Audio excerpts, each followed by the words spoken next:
with the Clarinet Marmalade.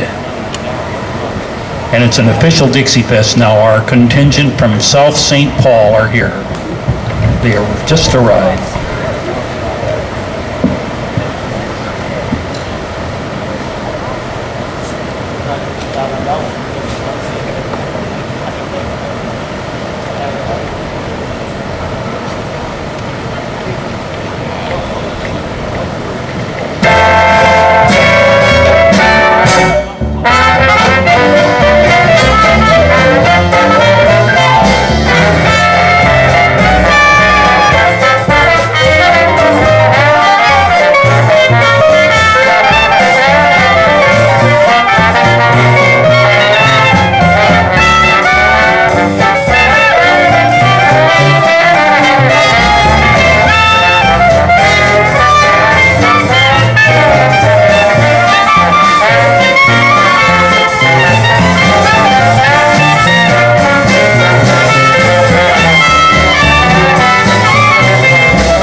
We're going to bring Deb Hill back up now to sing a tune along with our trumpet player Bruce Jolivet. This is called the Silver Cornet Man.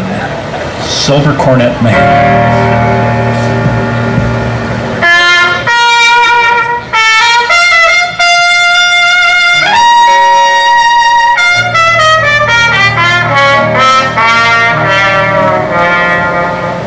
Well, I just put the kids to sleep and swept the shack. Took my sweet man's satchel down and watched him pack. I said, darling, while the stove still smolders, unpin your woman's hair and rub her shoulders. I threw myself across the doorway, begging, stay, sweet man, stay.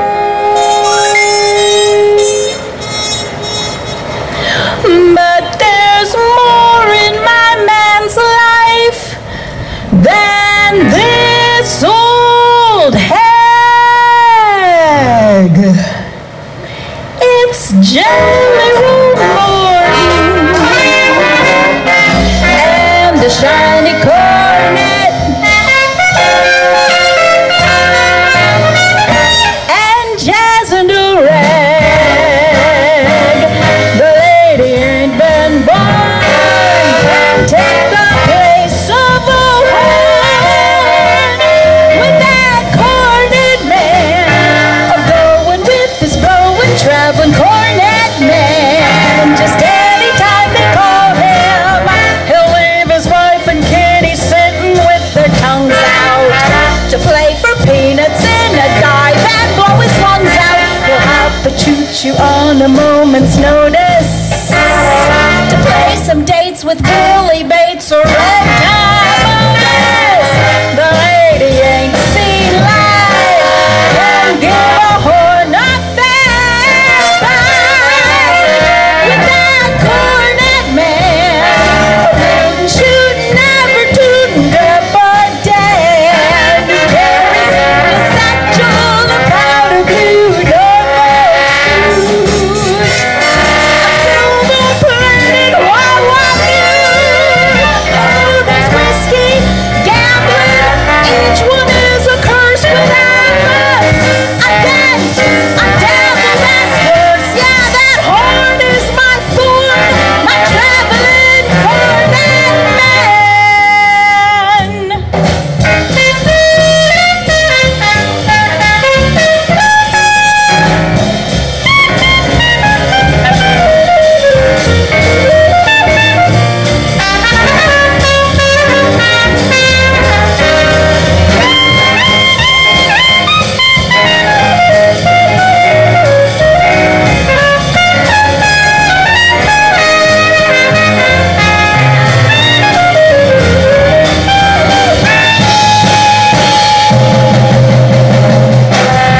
A powder blue Norfolk suit, a silver-plated wah-wah mute. Oh, he's shy on height, he's short on weight, but he's the only man can make my coffee percolate. My Dapper Dan, that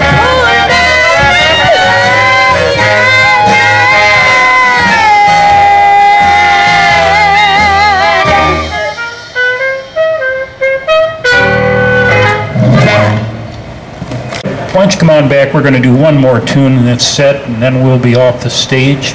We'll be back to tonight at 7 o'clock to close out the festival. We're going to have Deb do a tune now called Wild Women Don't Worry.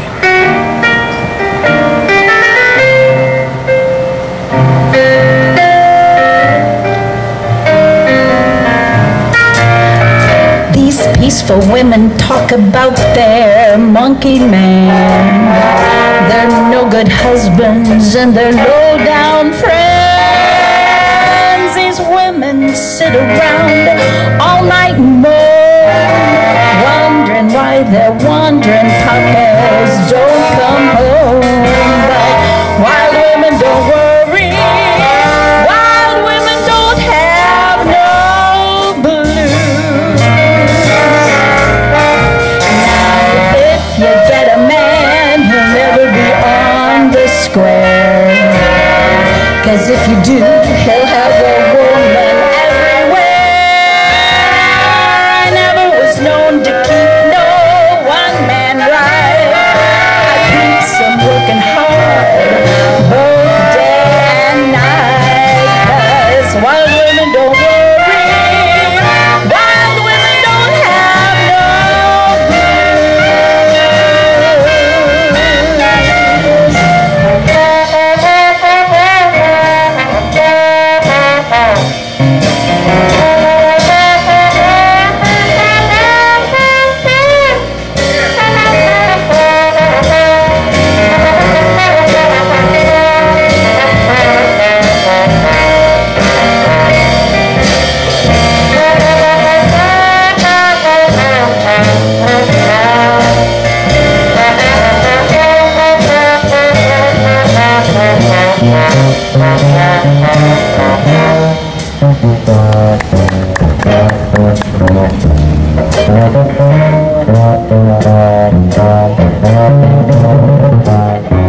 A disposition and a way of my own. And if that man starts kicking, he'd better find another home. I gets full of liquor, walks the streets at night, goes home and puts that man out if he don't treat me right. 'Cause wild women don't worry, wild women don't have no blues. Wanna tell you something, never do got nothing but being an angel child. You better change your ways and get real wild. I wanna tell you something, ain't gonna tell you no lies. Wild women are the only kind that ever get by. 'Cause wild women don't worry, wild women don't have no blues, no worry blues. Wild women don't worry, wild women never get the blues.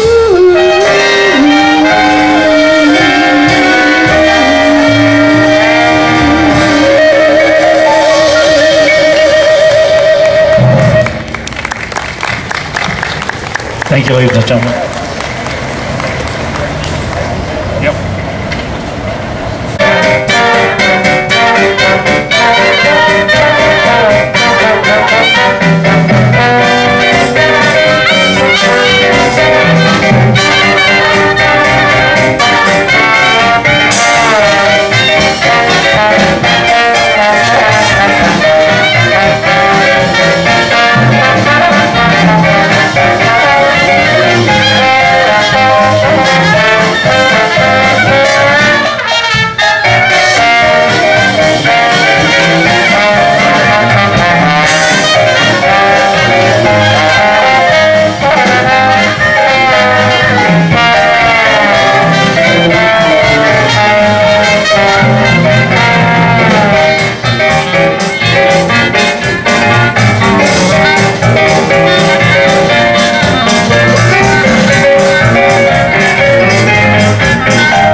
Thank you very much, ladies and gentlemen, with the St. Louis Stompers Classic Jazz Band. I recognize some faces from the church service this morning.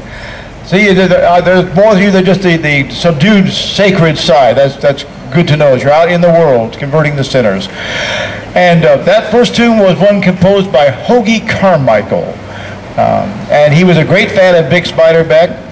And he just absolutely loved jazz and wasn't that great a jazz player, but a great jazz composer. Called Riverboat Shuffle, originally called Freewheeling. This next one has an interesting pedigree. If you've seen the movie Singing in the Rain, every song in that was composed by this guy named Nacio Brown. He ran MGM's music for a lot of years. And he included this little ditty in a Raymond Navarro movie in 1933 entitled The Barbarian. And in it, he tries to seduce Myrna Loy. Who could blame him? And he plays a strange, idiotic little instrument and does one of the most awful renditions of a song you ever heard in your life. And it's this song. We think we can do it better. So it's 80 some odd years later, so we're going to try it. But it's called Love Songs of the Nile. 1, 2, 1, 2, 3, 4.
Thank you very much.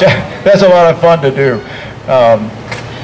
Love Songs of the Nile. That is actually on our most recent album from Victoria Records, and just happens to be available over the TED with the lovely and talented Karen Zink, the Queen of the Illinois Airways, who is selling them to you. And we have prices from $5 to $15, and that's American currency, no pounds sterling accepted. So anyhow, after Brexit, we just can't go there anymore. So we're going to do another folk by New Orleans guys, and this is, you might not think of this as New Orleans music, although it is. Recently, Alan Toussaint passed away. He's a longtime New Orleans denizen, an R&B guy mostly. He wrote the tune Mother-in-Law. He wrote the tune Working in a Coal Mine. That's his also. And yeah, I like that one a lot. Lee Dorsey. But he was in the Army in a barracks, in a little break, and he heard one of his tunes being played on the radio. And he had no idea that anybody had recorded it, and he wasn't getting any royalties for it apparently either. But it became a smash hit. And this is a top 10 hit about 1963. Gives you an idea how top 10 has changed somewhat. And I think you'll recognize it. Played by a New Orleans trumpeter who was the biggest thing physically and artistically down there at the time. So I think you'll recognize this. Yeah, me too.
And of course the tune was Java, and the trumpet player was Al Hurt, who was also nicknamed Jumbo or the Round Mound of Sound.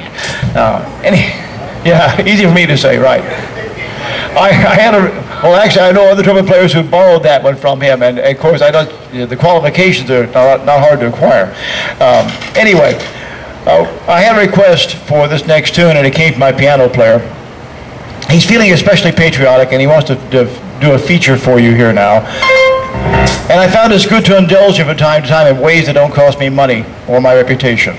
So, anyhow, shall I announce the title, or shall we let them guess? They'll probably know this one, or so they said. It's a J.P. Sousa tune.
Stars and Stripes Forever, a la Dave Mazak.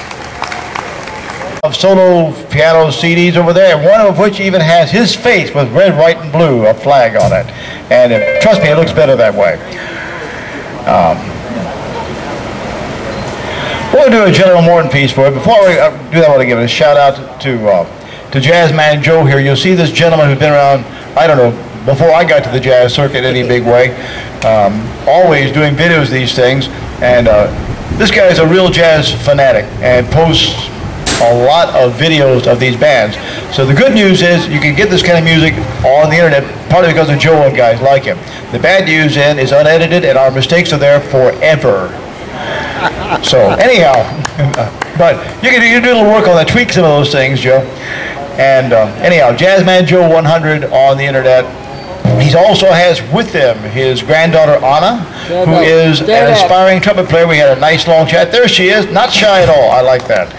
And anyhow, well, we had a good chat. And so we're doing some trumpet things for her today. This is a little different. This is a Jelly Roll Morton thing.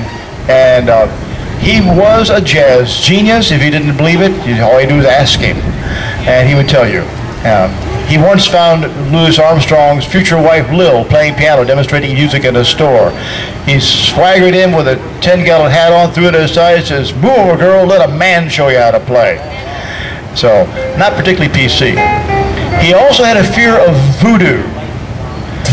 He spent a small fortune trying to get a curse off. He thought his godmother had sold his soul to the devil in exchange for dark powers. And who hadn't had that happen 2 or 3 times in their lives? So he spent a lot of money trying to get voodoo off of him. And this is one about voodoo. It has words which we're not going to sing because we respect you too much. And it is called Boogaboo.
That one is just great fun to play, Boogaboo. You don't hear it much anymore either. I know this is another you hear even less, so if you came for hearing Bill Bailey, this is probably not your set, but this is interesting. We do a number of jazz festivals, and one we've done a couple of times now as a band. I did it as a featured artist another time, which is a great festival, small but very enjoyable. Up at Fox Lake, Wisconsin, the Bunny Berrigan Jazz Jubilee. In about the middle of May every year, once they clear the snow away. And Bunny Berrigan was born near Fox Lake, Wisconsin, grew up there. And we went up there and made a point to do some of the things that Berrigan had done. For my money, he was the best of the big band cornet trumpet players, and you can argue that if you want. But he was a powerhouse. And the first thing he put on record under his own name was this tune, one he composed. And it's based on a meal that musicians would like to eat in the middle of the night when they get off 2 or 3 o'clock in the morning from a job. They go to Harlem and they would order chicken and waffles. And you might notice some restaurants are beginning to offer this again now. I think they're just discovering Berrigan now. So anyhow, this is chicken and waffles. I hope Jim Jaden's around, because I promised I'd play this for him. I don't think he knows it. If he's going to miss it, his life will be diminished forever. So anyhow, or briefly.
That tune is exactly as much fun as it sounds like, really. And I only know of 2 recordings, that one we did and one Berrigan did, which is, I think was released by RCA many years later on a compilation, just briefly. And it's just great fun. That guy was playing 10 hours a day in 1933, 34. He had so much work, he had to farm out the work to other musicians to cover his spot. And he was making, this is the 1933, the average income for an American was right at $1,500 a year. He was pulling down $300 to $400 a week on the average back then, really raking it in. And we do about the same now, come to think of it, about everything we do. So the dollars buy less than they used to. He was with a band at the famous Door for many years with Eddie Condon, who has been called the greatest guitar player you never heard. And he always was very understated, but Bud Freeman and the biggest players of the time. And at the time, they played for Hoagie Carmichael's wedding because it's the best band in the country, he said. Well, this is one that Eddie Condon composed, and it's one that I first heard recorded by the Bollweevil Jazz Band, which came out of Ann Arbor, Michigan. And we have a way of paying tribute to musicians and bands we admire. We steal the material lock, stock, and barrel. Which is what we did in this case, and it's a very pretty tune called Liza.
played this one for a while, but we're going to give it a shot anyhow. This was a tune that became a cutting piece in New Orleans and around the country among jazz musicians later on. And it was composed by young Louis Armstrong when he wasn't much able to read and write music competently. He was included in big bands because he was a great jazzer. And he had a good ear to pick things up, but he didn't read that well. He was exposed to a lot of music. And actually, you hear it in what he played and what he composed. He would, Catholic churches, field hand songs, spirituals, you name it, he listened to it. He was a huge fan of Enrico Caruso, had a big stack of records by the guy. And in this one, I would swear you can hear the Day of Wrath, the Dies Irae. So anyhow, this is something he composed, and it was the standard by which you had to be judged as a trumpet player for a long time after he composed it. It's called Cornet Chop Suey.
Thank you very much.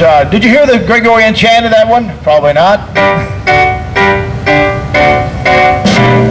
If you're a Rachmaninoff fan, he put it in almost everything. There you go. Well, okay. We have time to do, I think, one more for you here before the next band comes up. I'm not sure who they are. What? What? Oh, okay. A Jelly Roll Morton piece, another piano player request. This one is worth doing just for the title alone. General Morton, people think of jazz as being totally loose and totally unprepared and all that. General Morton scripted every single note for musicians down to the solos, all of it. And this is one thing he did. He recorded a bunch of stuff in Chicago at a hotel banquet hall in 1926, and they're really good recordings. They're electronically done, really good sounding, good fidelity. This is one he did there, and it's an original composition for him, although the last part of it sounds like a lot of things, but still. The title is fantastic. It's called Burnin' the Iceberg. And this is our last tune for this set. And we'll be back at 4 o'clock. Stay around, stay in the shade, enjoy it. Enjoy this tune.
Thank you very much, ladies and gentlemen, with the St. Louis Stompers Classic Jazz Band, David Zink on the sousaphone, Panorama on the trombone, Mike Lilly on reeds, Dave Mazak on piano, Jack Carter on the drums, and I'm Steve Lilly.